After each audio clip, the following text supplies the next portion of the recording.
Hi everyone, Ilda here from I Love Doing All Things Crafty, and welcome back to another process video. This card is part of the Honeybee Stamps Cheerful Love Blog Hop, so make sure you check out the links below to get you started on the blog hop, as Honeybee Stamps will be giving away two $50 gift cards to their store, one from each day of the hop. So to begin, I'm stamping out an image from the Feeling Foxy stamp set on some Strathmore Bristol paper, and I'm also creating a mask as I will be doing some ink blending and will need to protect my image.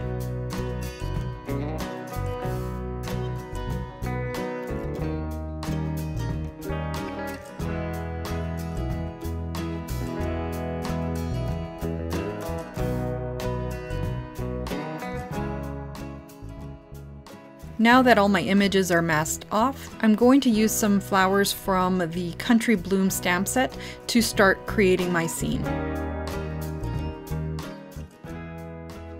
So here I'm creating some lazy masks, as I call it, as I had already put the stamps away and I didn't really want to restamp and fussy cut those images. And I'm not too concerned with the flowers, as I will be coloring them in with pencils later. Now that I've added a little blue to the sky, I'm going to take this stencil from the Outdoor Scene Builder set from Honeybee Stamps, and I'm just going to do some ink blending with my distress ink, and I'm going to just use some pouncing kind of techniques here because the stencil catches on the little blending tool. So you want to go up and down and be really careful and gentle. As you can see, I did smudge a little bit, but no big deal. I'm not concerned. To color my images, I'm using some Prismacolor pencils today.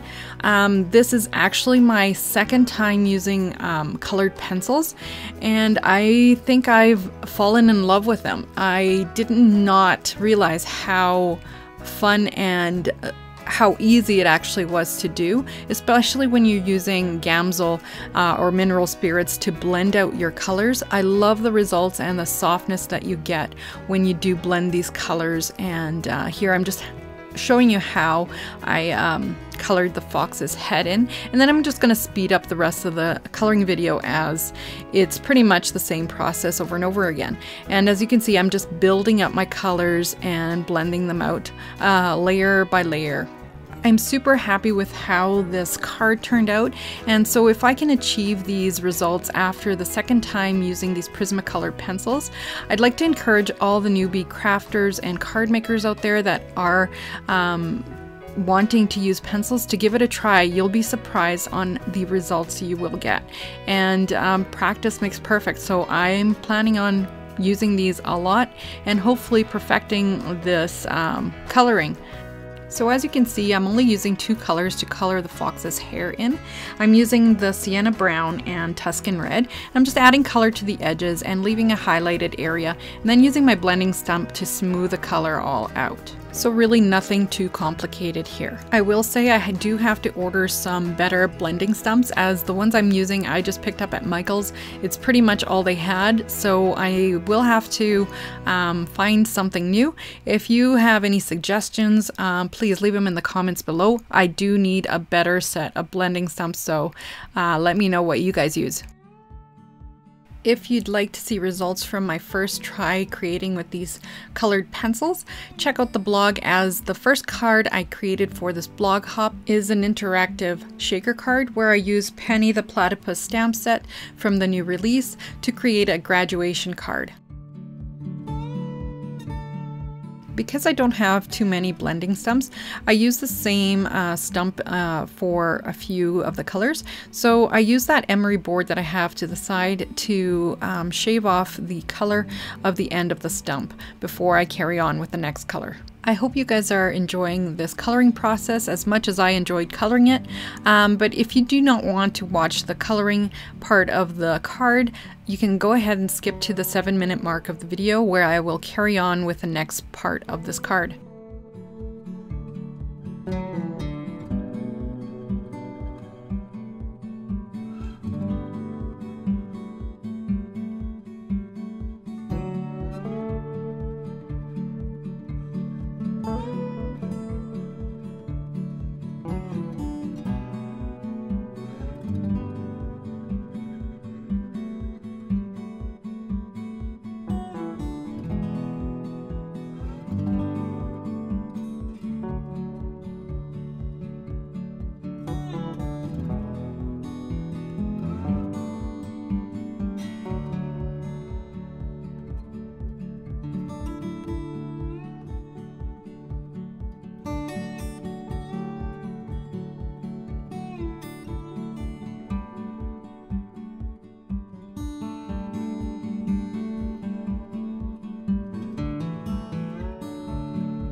I began blending out the ground with the same blending stump and realized it was going to take me a while. So I remembered that I had this fantastic coloring tool, and it has a brush point that absorbs a lot of the mineral spirits, and it's almost like it's got a foam end to it.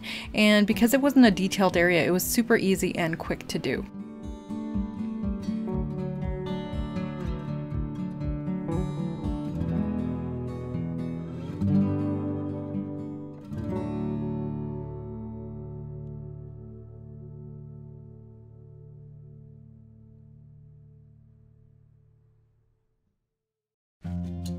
To add some detail and darken some areas of the card, I'm using a black jelly roller pen to darken in the fox's nose and the eyes. And because I'm going to make this fox a female, I added some eyelashes, and now I'm just adding some dot details to the flowers. And to whiten some of the areas and highlight them, I'm just using my white jelly roller pen and doing the exact same thing that I did with the black one. Instead, this time I'm adding highlights to areas of the fox's hair and a few places where I think there would be a highlight from the sun. Now sometimes I get a smooth white roll from the pen, and other times it feels like it's dried out, or maybe it's the wax that doesn't like the gel that comes out of the pen. I'm not quite sure, but I just shake it about and use my Kathy Rakusin trick and blend the tip of the pen on the top of my hand until it starts to flow nicely, and then bring it again to the paper. So here again, I'm using the pen to add some highlights to the tree trunks, and as you'll see later, I do go and soften these lines with my white blender pencil.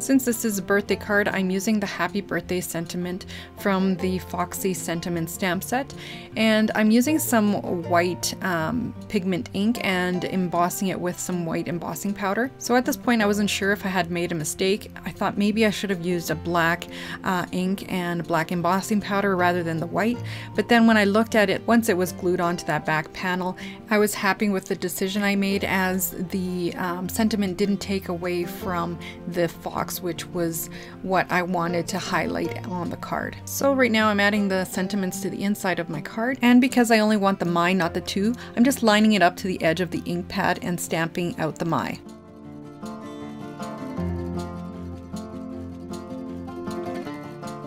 And to finish off my card today, I'm just going to finish it off by adding some glossy accents to some of the areas on the card. And today I'm using a bottle from Jane Davenport that I found at Michael's, and I filled it with my glossy accents. Hopefully this bottle won't plug up as bad as my previous bottles. I'm giving it a try, and hopefully it works out for me. And finally, I'm adding a little Wink of Stella to finish off this card. I hope you've enjoyed watching today's video and got some inspiration from today's card. Don't forget to check out the links below to make your way to the blog hop so you can be entered to win a $50 gift card from Honeybee Stamps. For more inspiration and details on the stamps and products I used today, make sure you check out the Honeybee Stamps blog. As usual, you can find all the supplies I used today in the video description below. Thank you all for liking the video, subscribing to my channel, and for all the awesome comments that I receive and love reading and replying to. Until next time everyone, happy crafting. Bye!